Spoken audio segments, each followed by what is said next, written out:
Hello, and welcome to the Smart Money Simplified podcast with your host, Brent Mekosh. Brent, good to be with you again. How are you, my friend?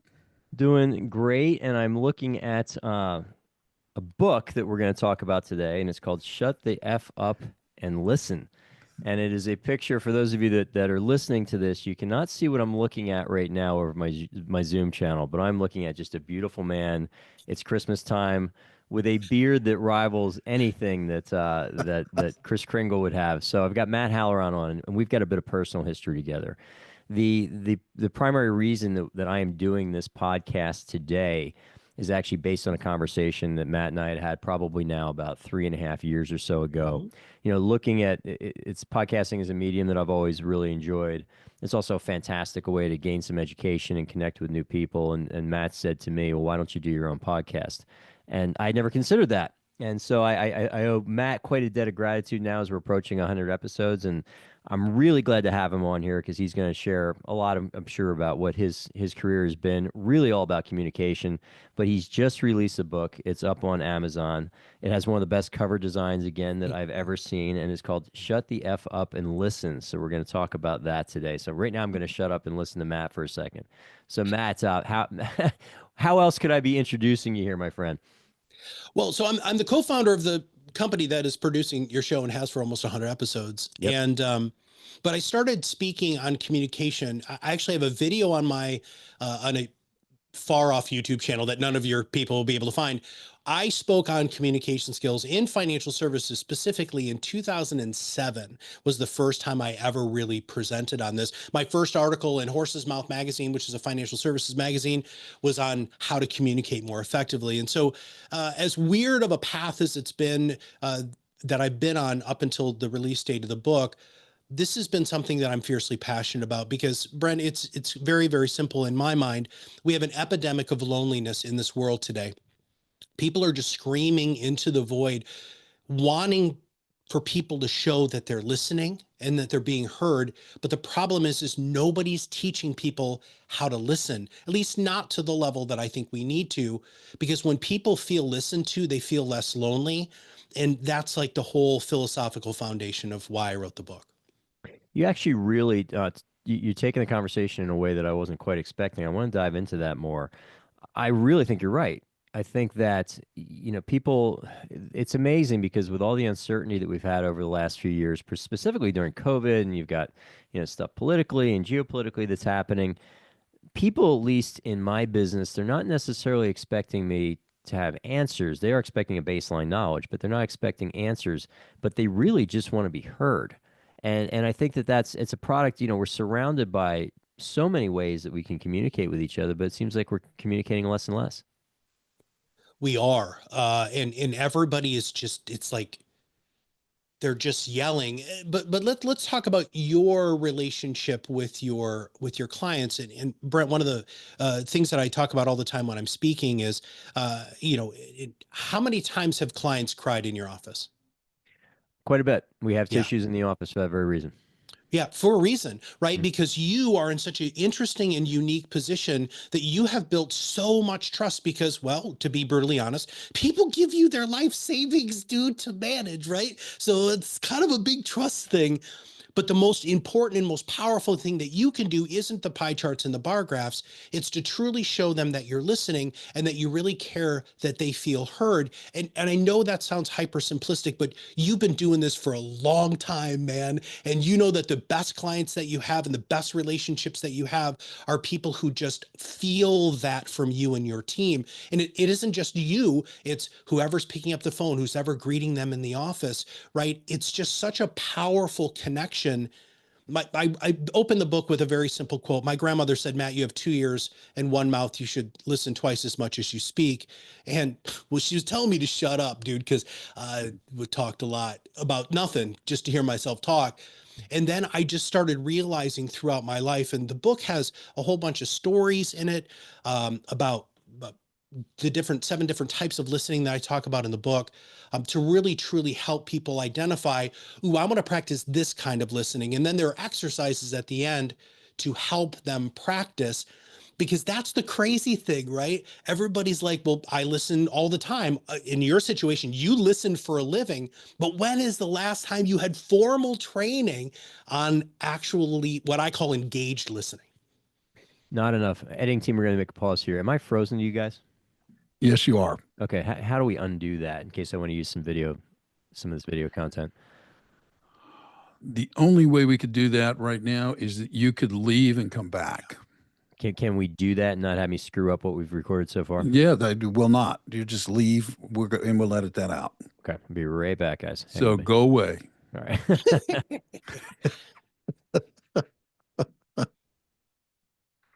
All right, since he left, how am I doing? You're good. Okay. You're good. I have further thoughts, but I'll share those later. But you're doing Okay, I good. appreciate that. Good, good. It's only the I third one of do these love. I've done. I do love the anecdote, though. You've got two ears and one mouth. I like that anecdote a lot. Yeah. I wish that could figure that out. It'd It be took me a nice. long time to figure it out, to be really honest with you. man. Yeah. Yeah. Took me a long time. Well, the other piece of this too is, and I'm probably going to get to this, is most people listen to respond. They don't listen to listen. Yeah, and it is some. I did some of your Pod Blast Academy stuff on interviews. Because I was curious what you were saying, because I spent 30 years doing this, right? Yeah. Mhm. And those segments are bang smack spot on. Hmm. And you're right, because most people show up for an interview with a list of talking points. They've got 3 questions I'm going to ask Matt. Yep. And it used to drive me nuts, because then Matt would say something that was way off topic number 2, and instead of going, "What the fuck did you just say?" Yeah. they go, "Well, and then there's," and you're like, "God, please, Yeah. it's like, really, come on, man." It was, Yeah. it was so frustrating. Yeah. I often would go in with like 5 talking points, and I would get to 1, because it's just like, there was like, wait a minute. Yep. I mean, Yeah. it's crazy stuff. It is crazy stuff. Well, and one of the ultimate life goals of mine here in the near future is going to be, really workshopping and taking people through, like Podcasting 304, which is the course that you're talking about, the advanced interview techniques. That's a whole nother book, by the way. I mean, that's going to end up being the working title is "Don't Eat Peanut Butter Before a All right. Podcast." Sure. Is Brent here? Okay, good. Yep. There he is. All right. Sorry about that, guys. I'm not No, sure no, what it happened was there. fine. You were frozen, but your audio was great. So I thought, I'm just going to let this play out. Yeah, but it got awkward, like looking at me, but not looking at me. Yeah, well, Yeah. Okay. So we left with a question there, Matt. Actually, Where were no, we left at 5:09, and when you called for a pause. So you're up. we? Yeah, but it was in response to something Matt was saying. We were talking about how we're sitting there in the office listening, but no one's taught you to listen. That is it. Yes, his final point was nobody. We don't teach people to listen. There you We go. do not teach people to listen. Okay. All right. I can pick up from there. All right. Editing team, you ready? All right. When you are. Yeah.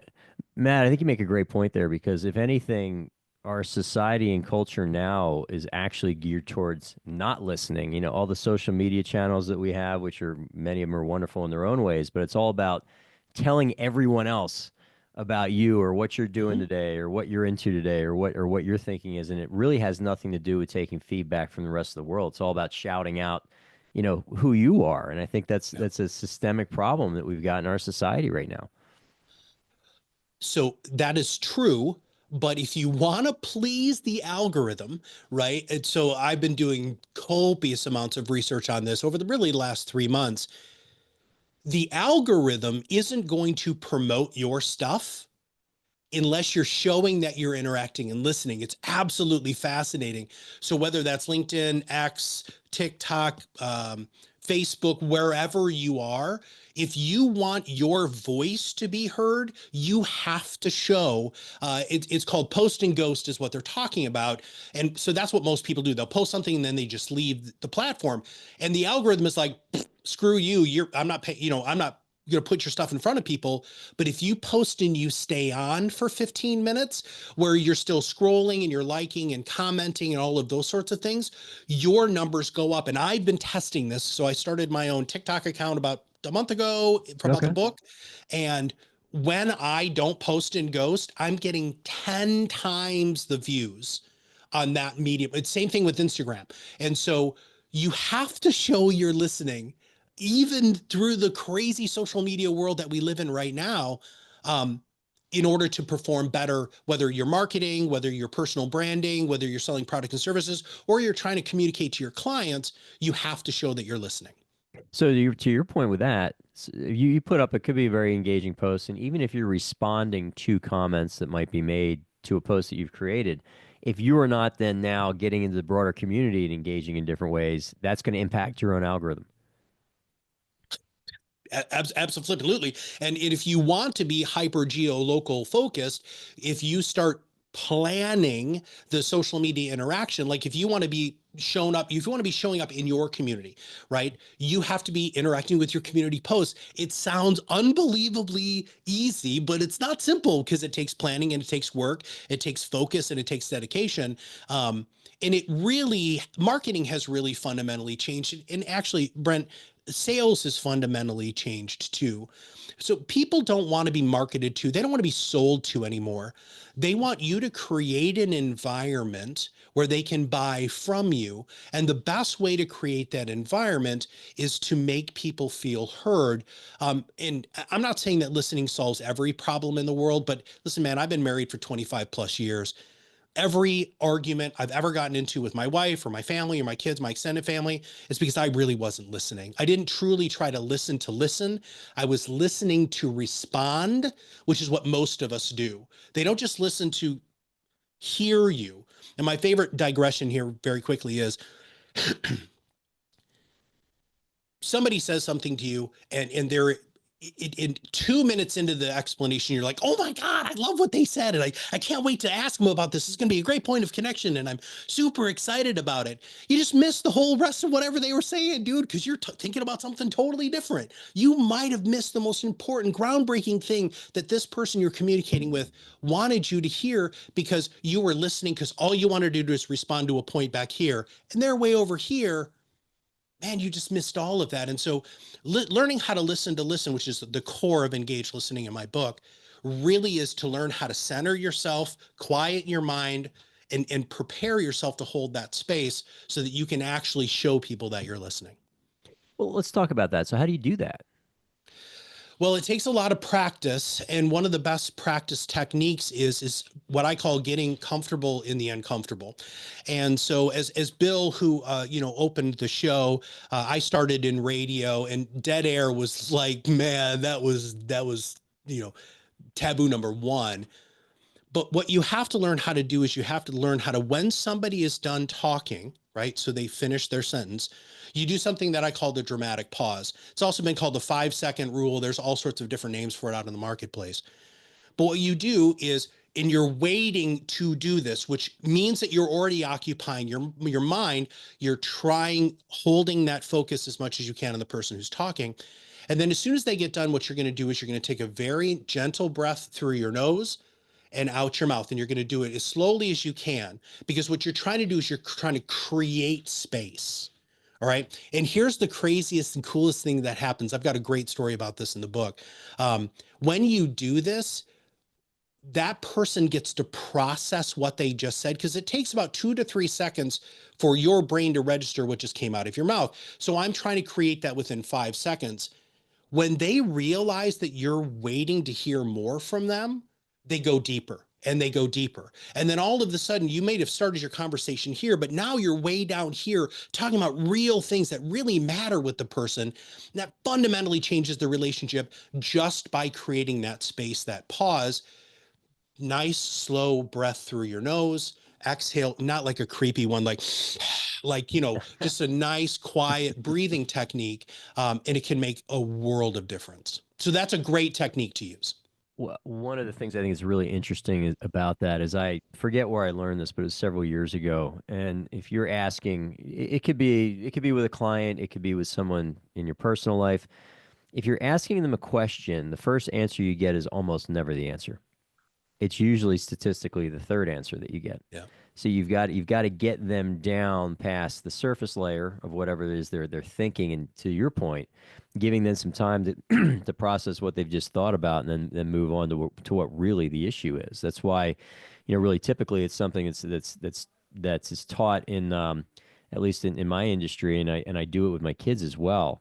Is I don't ask them a question, or if I don't ask them about one thing, I ask them to tell me three things, Mm. because it's usually that third thing that you're getting to the meat of what the issue is. So I think that's pretty fascinating. I'd never heard that it took brain that much time to process, and but there's definitely that dramatic pause, which is people are really uncomfortable with that, and I think that's probably one of the reasons that people are always thinking about what is they want to say next, because that pause can be very uncomfortable. And why do you think that is? We've just been told that silence is taboo, right? That you're supposed to fill that space. I want people to get a little bit uncomfortable, because when they get uncomfortable, they get real. Walls come down, filters go away. It just helps you get to what's real. Now, one of the things that I'd like for you to add with when you're talking to your kids and you ask them those three things is sometimes they'll blow through those. There's a wonderful open-ended question that is one of my favorite ones in the entire world, which is could you tell me more about that? Now, this is great for sales, leadership, relationships, or whatever. So let's deconstruct that sentence very quickly. Could you tell me? I'm asking for permission. Okay. So this is, they're granting me permission by answering the question. More about that. Now, I am being vague at the end, because what I think you just said might not be what you just said in your mind. And all of a sudden you're going to say, well, he wants to know more about that. Okay. And then they continue. This is another way for you to get to depths of conversation that are absolutely fantastic without really guiding. And that's the other thing, Brent, that I think a lot of people need to understand about the technique that I'm teaching in the book specifically is it's about losing control. It's about being entirely fine with just being in an open-ended, muddy, murky, emotionally charged environment to really make a true connection with somebody. I just think it's vital. Now, you mentioned that people are hungry for that level of connection now, and I agree with you. So, do you think that if you're really taking the time to authentically listen to people and give them that permission, that platform to say what they need to say, because we're as a society maybe out of practice with it, might be the better way to put it, is it easier or harder now than say back in 2007 when you began talking about this? Is it easier to make those connections or more challenging? Oh, I think it's way more challenging. And I think a lot of it has to do with the generational differences. So my kids are a little over 20 years old, and they have their IRL friends and online friends. So they have in real life friends, IRL, and then they've got online friends. They don't associate them as any different level of real connection and relationship. And COVID, I think also with that forced isolation, which saved probably more lives than we'll ever really be able to know. But that forced isolation just made people need it even more. So I started this off with saying that we have an epidemic of loneliness. And some of the people who are the loneliness are actually men ages 35 to about 60. For some reason, it's very, very difficult. And I think COVID exacerbated this issue of men being able to communicate effectively their emotions, to make friends and to feel less lonely, because societally, we're not allowed to do that. We've got to be all freaking manly and whatever the hell that means. But I think it's really important for people to understand that relationships, especially the men aspect of being lonely, you can build unbelievable relationships with your male friends and make more male friends by just listening to them, not just barking statistics about sports and all of the stuff that we do, by actually asking them question, how are you doing? And when they say fine, say, listen, that's not what I'm asking. I'm actually asking how you're doing. And it's okay to tell me what's going on in your life. Nobody's doing this. It's this cursory flyby stuff. And by the way, I talk about the 5 different types of communicators in the book, and one of them is the hang glider, where all they're doing is they're just circling way above the surface, and they don't really want to have deep conversations, and they'll circle back to you. But that's what most people are doing, man. We just fly by each other. But most people, Brent, they're grasping, like, wait, hold on. I do want to talk to you. I need to talk to you. I feel alone. I don't feel like I have anybody to talk to. But dude, if you don't teach people how to feel comfortable in those emotionally charged conversations, it's just never going to happen. And we're going to stay in the same quandary that we're in today. You mentioned men age 35 to 60, and that's an interesting. So you think that's gotten worse in terms of Oh, yeah. loneliness among that? But the way that men have communicated with each other, I wouldn't say has meaningfully changed in the last 60 years. But I would agree with you. So why do you think that desire for connection is becoming more acute for that, male age 35 to 60, that demographic, than it might have been in the past? Because in terms of that beyond surface level, communication you might be having with some of your buddies, that really rarely exists. And I'll give you that. I mean, I think if you're a man and you've got a couple men that you can go to that level with to be honest and transparent about maybe some things that you're challenged with and dealing with, you got a couple of those people in your circle, you're extremely fortunate. But I think it's always been like that. So why is it more acute now? Well, it always has been like that. Yeah. I think it's because things are freaking changing, dude. And I think men are waking up and women are waking up and saying, why are we doing this stuff? This is stupid, right? Why are we, this male bravado crap that's out there, this alpha male stuff, which, by the way, biologically doesn't even make sense, or even from a programming standpoint. Alpha is the one with all the bugs, and there really isn't alpha anything in the world. In fact, most things are dominated by females, but whatever. The whole idea here is we have been sold this bag of tricks of what it means to be a man, and most of us freaking hate it, and we just want something different, right? Man, just on social media, if you look and see how many guys are saying, like, hey, I'm reposting this suicide hotline because we have an epidemic of men committing suicide in this country, which nobody seems to talk about, right? I have a core group of friends of mine who I met actually when I was in the Navy. And we are constantly checking in with each other. And if anybody says that they're fine, man, all 3 of us, it's really 3 of us, we're all over that person hardcore. Nope, okay, something's going on. What's going on? And we have found such great value in that because we had a pretty powerful shared war experience. But, the idea of being able to have those people. And so now we've got those core group of people. And then those 3 guys are also going out and finding other people to have those conversations with. This is really a movement, man. And this is such a passion project for me. And I'm just so emotionally charged surrounding all of this, because there have been many times in my life as I've continued to get older where I felt really, really lonely. And I just sat to myself, I'm like, why in the hell am I lonely? Well, it's because 1, I'm not talking to anybody. Number 2, when I'm talking to somebody, I'm not actually having a reciprocal relationship with them. I'm dumping all of my crap on them, and I'm not letting them do the same thing to me. And unless that's a 2-way street, the relationship isn't really built. And then I was like, well, hold on a second. How did I learn how to do that? Well, it was because I was a freaking therapist, dude. Like, I've been a life coach forever. And then I teach communication skills to financial advisors, and it all just came together. And I was like, I've got to be able to distill this some way to make it so that we can truly help the world. I think again, one more comment about the masculinity issue, because it's one that I've been thinking quite a bit about as well. Is I think the issue, and I'd be curious your thoughts on this. I think the issue with what is happening with men now is what has been defined for us by society recently is a bunch of bullshit. Yep. Okay. And what I mean by, I'm curious if you're on the same page as I am. The Andrew Tates of the world, for example, who in one case will come in and defend male masculinity, but the version of masculinity that he's defending is not one I would support. Abusing women, all the other bullshit that he does, for lack of a better term. But I think on one hand, men are being told, particularly young men are being told, that the masculine instincts that they have are something that they should be squashing, which I think is totally false.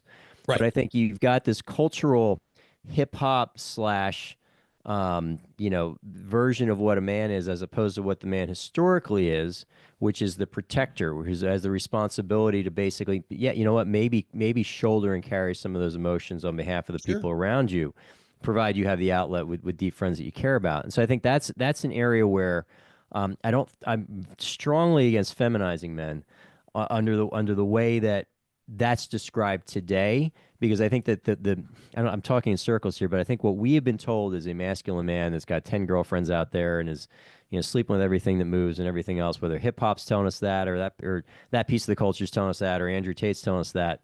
Total bullshit.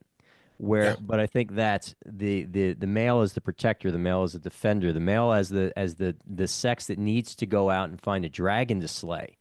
That's not being promoted or nourished enough. It's a little off track for our conversation, but I'm curious your thoughts on that. Well, I did help open this can of worms, brother. So I'm fine with going here. So I think the ideas of what have been masculine and feminine are actually fundamentally changing. Our generation is struggling with this a lot more than like my kids who are late Gen Z, early millennials, because they don't look at things on as black and white as we were raised to really look at it. It really is a scale of gradation, and you're going to fit wherever you feel comfortable fitting.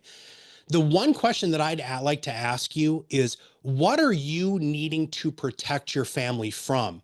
What you're needing to protect your family from is the Andrew Tates of the world. And if we can get rid of that ridiculous alpha male aggressive mindset, you don't have to protect like you had to protect in the past. What you should be protecting as the strong male role model, in my opinion, is the emotional stability of your family, the well-being of your family, and protecting the love that you are building within the family. That's what you should be protecting. I agree with The that. other aspects of protecting is all because there are a whole bunch of schmucks like Tate out there who are being violent. Or there's just bad people. I mean, Or just bad people. they're just bad people, and that's the thing is if someone's busting into my door at night, and then I don't want to get back to the book, but this is a topic that I'm really fascinated about. It better be me at the door, and Well, if it is somebody going to be comes, you at the door, though, Brent. I mean, that's the thing. I mean, I really do believe that no matter what, we are actually hardwired to do that. yeah, And it's amazing. And I don't know how often this has happened to you, but there have been times where I have had that switch turned. Now, mine's worse from a control standpoint because of my military training. It's yeah. hard for me to get that to turn off again. But that's part of who we are. I don't think that that's something that we have to lean into as much. It's just something we have to have acceptance of, that that is part of who I am hormonally, genetically, sexually.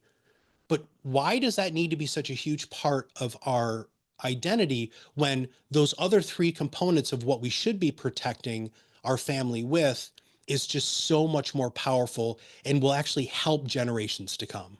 Yeah, we definitely agree on that. Yeah, Um, cool. but and here we go. We're listening to each other and having a conversation. Yay, it works. Yay. But I'll tell you though, an area that I think is really really lacking, and I want your thoughts on this also, is I think that most people are engaging in a conversation and they're looking to win the debate or win the argument, Oh, and yeah. very rarely are we getting empathy for where that other person could be coming from. I mean, Mm. you see it politically, you see it culturally, you see it across the spectrum in our society. Um, what are your thoughts on, or how can we train ourselves if we're looking for solutions to enter into interactions with people in a way that's expressing a lot more empathy toward that person across from us? Yeah. This is tough. Um, and I'll hyper personalize this for a moment without sharing too much, but my undergraduate degrees in philosophy, applied ethics, actually, I literally argued for 4 years. Right. And I'm really good at it, dude. There are very few people who can win an argument with me. And in my relationship with my wife for 25 plus years, that has always been something very difficult because we're both very, very competitive. So what we had to understand is going into the conversation was, and again, this is hyper simplistic, was the goal is to be heard. The goal isn't to win. The goal is to be heard. The goal isn't to say you're wrong. The goal is to just make sure that they feel listened to. And then I did marriage counseling for a number of years, then going back in another point of time situation to address any of the competitive natures or some of the issues that happened is way, way more healthy. This whole idea of, never going to bed angry. Sometimes you need to go to bed. Sometimes you need to separate in order to have the distance to recenter because, and Brent, I'm sure this has happened to you. My wife can wind me up better than anybody because she knows me better than anybody. She's my person, man. She's like my best friend in the whole wide world. And she says something and I can get quite emotional about it very quickly. And so I've had to learn how to check myself. And a lot of this, the idea of the engaged part of the book, the engaged listening, really is based off of a Buddhist monk named Thich Nhat Hanh. And he's an amazing author, an amazing Read his poet. stuff.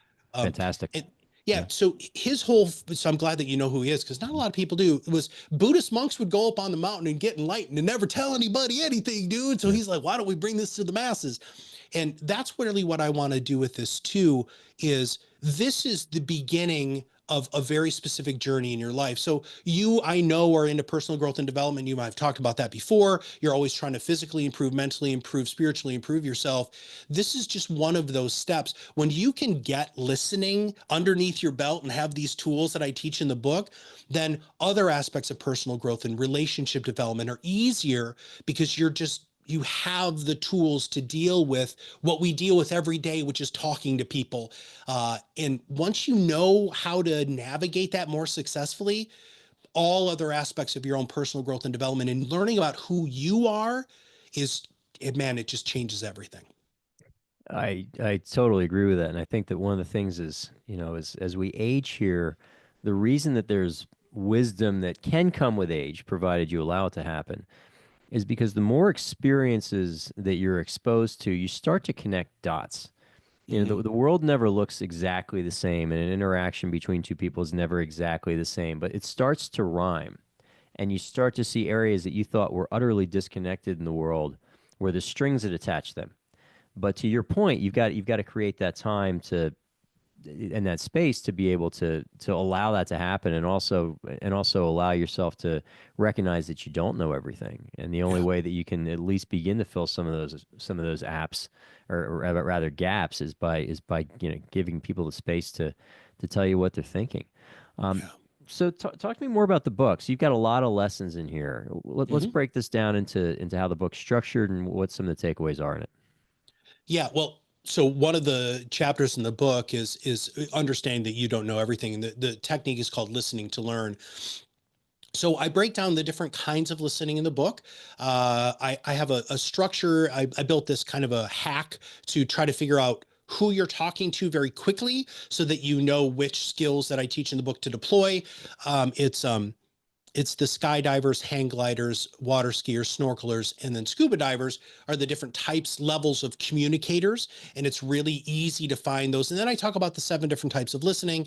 But the book is formatted so that I talk about the principle of listening. Then I tell you a story about when I learned this in my own life. In fact, Brent, I had my son listen to the audiobook because I just couldn't listen to it anymore. And he texted me back the next day and he said, "Dad, man, I didn't know some of these things about you." I was like, "Yeah, dude," because one, nobody freaking asked me anything. But secondly, these are really powerful stories that I hold pretty close to the chest because they're, one, very emotionally charged, and number two, outside of context, the stories wouldn't make any sense. So I took these very specific life stories when I was in the Navy, when my wife and I worked at a place called Boys Town, when I did biomedical ethics at a hospital system in Omaha, Nebraska. And then since I've been doing podcasting, because I've done thousands of episodes now and interviewing so many people in my life, that's the journey. And then there's the exercise. And this is where I think a lot of books are lacking when it comes to listening, because I give you a practical thing that you can close the book, right? You have the book, you close the book and you're like, okay, yep, I'm going to go practice this right now in a specific situation. And so each chapter has one of those exercises to help you hone that skill. Can you give me an example of what one of those exercises is? Yeah, dude, this is my favorite one. Thanks for asking. So you go out to dinner or coffee or whatever with somebody you really love, right? So this needs like a best friend or a kid or your significant other or whatever. But you have to be in pairs. And what you're going to do is you're going to go to a crowded place. All right. And you guys are going to sit side by side, not facing each other, side by side, right? And you're going to pick somebody in the sea of people. All right, that you guys are both going to practice listening to. And this is so incredibly powerful because it teaches you so many different things. One, it teaches you how to stop listening to everything and focus your hearing on what's happening in a specific table. And what you're going to do is you're going to try to find out the origin of what the relationship is between these people, what they're talking about, and really what are they trying to get out of the conversation? So those are the three big things that you're going to test. So you're going to sit there and you can have a little notepad. You know, don't be creepy. Please don't be creepy. Don't be like freaking staring at him and make him feel uncomfortable. But you both are going to go ahead and write stuff down. And then you're going to let that percolate for about 10, 15 minutes, which by the way is longer than most people can do this. So there's other reasoning why I'm forcing you to listen for 15 minutes, especially that hyper focus listening. And then when you get done, you're going to have the person who's sitting next to you flip on the other side of the table and you guys are going to review your notes. It is so much fun to do this, Brent. It's like you're going to want to do it everywhere after you do this a couple of times. But what you're going to do is you're going to figure out how you can focus your listening to some very specific location, which very few of us know how to do. It's going to make you not say anything with somebody sitting right next to you for 15 minutes. So that really satisfies this how to hold space and, being uncomfortable in the silence. And then you're going to be practicing your listening techniques. Now, in the book, I talk about lots of different things: pace, pentameter, volume, inflection, cadence, all of those things. And you have to read the book to get those pieces. But those are some of the things that you're going to ask. So that's one of my favorite exercises. Well, it's interesting because when I walk into a restaurant with my wife, she does that automatically. Yep. And very, very occasionally I'll say to her, I'll say, okay, second table behind you to the left, who's sitting there? And she'll, oh, it's a woman in a white blouse and she's with a guy. I bet it's a first date. And she's managed to do all that just kind of in the background. It's processing where it doesn't always come as easy to us. I want to ask you a personal question. You kind of opened the door to this because you mentioned that in your book, you had a lot of emotionally charged stories that you told. You also mentioned obviously your service to the country, and there is this epidemic of unfortunately veterans killing themselves. Mm-hmm. Based on the group that you have and that extra time that you have spent, I would imagine you probably saved a couple lives. Oh, we are actively trying to do that. So we have a Facebook page of all of the people who were ever on the ship that we were on. It was the USS Nitro AE-23. We are always doing checks. It's usually about every week. There'll be a big message that goes out on this message board on Facebook. Okay, check in. And people will say, hey, I haven't heard from blankety blank. In fact, we're worried about somebody right now that none of us have heard from that was on the ship our time. But man, my ship was commissioned a long, long, long time ago. So there'll be like people who were on the ship in the 70s and the early 80s, but they'll do, hey, I haven't heard from Jim. Has anybody heard from Jim? Nope. Okay, everybody get on it. And so there are by the way, there's so many wonderful resources out there for veterans that they just don't pay attention to. Like you can call your local VA and there's a number right there for a suicide prevention hotline that you can get psychiatric help very, very quickly. They've got emergency psychiatric care. But what a lot of people don't really understand is when you volunteer, Brent, well, I signed a piece of paper that said I was willing to give my life up for this country. That's one, not normal. I know that. But two, that puts you into a community of people who have that level of selflessness. And when you have a level of selflessness in your life, sometimes you can get really lonely because not everybody shares that same level of commitment that you have.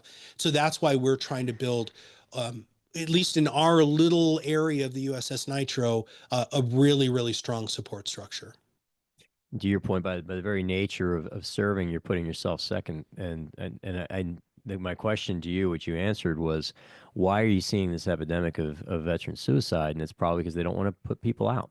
They They don't want don't, to. they don't want to talk about it, dude. I mean, so I wasn't in the shit as a lot of the people are in the world, but I was still in where I was on a floating bomb in the middle of the first Persian Gulf War. If we got hit anywhere on my ship, we would have blown up in a 2 square mile radius. I mean, everybody would have been vaporized and dead immediately. And we had a couple of close calls, right? And so it's interesting because when I talk to veterans who were actually in combat, live fire sort of things, and I say, look, I wasn't in the same thing as you, they're like, no, no, no, you don't understand. Yeah, maybe some of the conditions were different, but what you were involved in, that level of stress, it's all relative to all of us, right? And so um, I also think that people just don't really understand what happens. And it's unbelievable that when you learn how to listen, and you could sit down with a veteran that and listen to listen, not listen to respond, listen to listen, not listen to solve their problem, because you aren't going to solve it. Just letting them talk through it and feel heard can save so many lives. And man, if one person reading this book implements any of the skills that I teach to help somebody like that out, then man, this was worth every penny. And I think there's so many applications here. I think it comes from obviously connecting better from a business standpoint with clients, stakeholders, employees, people you're working with. Obviously, taking these lessons home to hopefully connect in a deeper way to your family. And an extreme case of this for sure is that you can save people's lives from this, because everyone, you never know. Everyone's Joe Rogan said this, and I think it's a fantastic line. Everyone's worst day is their worst day. That's right. And for some people, it might be that they lost a dear family member. For other people, it's a bad diagnosis that they got themselves. Some people, maybe they got in a minor fender bender, but it does, Mm-hmm. it's Viktor Frankl's pain box. Everyone's going to find a way to fill it. And, Mm-hmm. and you're right. People feel lonely. We began the conversation with talking about that epidemic of loneliness, which I think is real. And I think books like yourself are extremely important, because we're not. There's 8 billion people of us, 8 billion of us on the planet. There's Yep. there's plenty. The person next to you may not have the time or the inclination to listen to you, but there's somebody that's going to do it. And to the extent that we can become better listeners ourselves, I think it makes the world a better place. How they find the book, Matt? How can they get a copy of this thing and read it and learn from it and support what you're doing? Well, they can go to Amazon and type in "Shut the F Up Book" or "Shut the F and Listen Book." Is absolutely fantastic. And I'm sure that my team should put the show notes, link in your show notes, dude. But the other thing is you can go to matthalloran.com, which is my website, and you can go ahead and find out more about me, why I wrote the book. I'm on every single solitary social media platform, like ridiculously, because I'm a huge fan of social media. But yeah, so Shut the F Up and Listen book at Amazon. You can find there's a hardcover, softcover, Kindle book, and the audiobook is going to be coming out real soon. Is the audiobook going to be read by you and your It buttery is smooth voice? absolutely read by me, dude. So All right, I encourage everybody to check it out, because it's an important piece of work for thanks, sure. man. Yeah, no, it's terrific. And listening to this conversation was a special experience in and of itself. And the thing that I experienced while I was listening to this is that listening, and I was reminded, listening is a scary thing, Matt. I think that's why a lot of us don't do it, because Mhm. it's easy to pose, it's easy to posture. But Mhm. when you engage in an act of listening, you are submitting to the need of somebody else. You are submitting to them. It's just, I know you've been trained in all of this, but it's Yeah, like it's scary, scary stuff. But the benefit is just profound. yeah. Well, the issue with that, Bill, is what we're doing is what we fall prey to on a regular basis, which is we're making everything about ourselves. It's only scary to you. It's only scary being on the receiving end of it. It's not scary to the person who's dumping all the stuff on you because they need it. And Hmm. so that's this. Why do you need to learn all of these different techniques of listening? Because when somebody does that, you are prepared to be able to be an open vessel, that you're going to listen, not listen to respond. You're going to be there in that time for that person when they need it. It is difficult. When you read some of the stories in the book, man, there were times where it was like, I don't even think I can do this anymore level sort of stuff. Um, but it's really, really needed. Yeah. Yeah. And to your earlier point, the hardest thing I learned in my marriage was to listen. Yeah. It was just, and you're right. Men listen to fix. That's right. Men listen to fix, and it's like we have to learn. You just need to listen sometimes. I'll actually say to my wife that two great pieces of marriage advice is one, if she's talking about something, I will say to her, okay, am I just listening to you right now or am I trying to solve a problem? Yeah, And that's just flat huge, out ask in the Brent. beginning. That's huge. And there's sometimes she wants the problem solved. Sometimes Mhm. she just wants to vent and share what she's been through. The other thing is, and this was told to me prior to getting married, is that if you look at your marriage as a completely separate entity, and the goal is to move the marriage forward. And sometimes it's going to cost your wife, and sometimes it's going to cost you. But if the net result is it moves the marriage forward, then the decision making process is pretty easy because maybe I'm Yeah. giving up a little bit here, but the marriage moves forward, so I'm gonna be better off because the marriage is forward, and so if decisions are made viewing that as a completely separate entity, I think that often can help as well. Well, So true. So, Brent, before we end this podcast, we know how to get a hold of Matt's book or know how to reach him. How do we get a hold of you if there are people listening to this conversation who are thinking, that's the kind of financial advisor I want to talk to? That's who I want to have a relationship. How do they reach out to you? Well, social media, my only social media platform is LinkedIn, but pretty active on that. We post something almost every day. If you message me on it, it is actually me that responds to it. Our website is on tws.finance, and pretty much every conceivable way to reach us on there. And the phone number in here is 602-255-0555. And would love to hear from anybody that found this conversation worthwhile. Yeah, and I would add that it's like if you are intrigued, reach out to Brent. I mean, it's terrific. I enjoy doing this podcast with him. And I'm sure you would enjoy having a relationship with him as well. The other thing I'd ask you is if you like this podcast, if you find it interesting, if you find it useful, tell people about it. Word of mouth promotion is invaluable and it would be deeply appreciated. Until next time, I'm Bill Tucker. On behalf of Brent and everybody at TWS, I want to remind you that you can go out today and make today a great day or not. The choice is yours. Use it wisely. Until next time.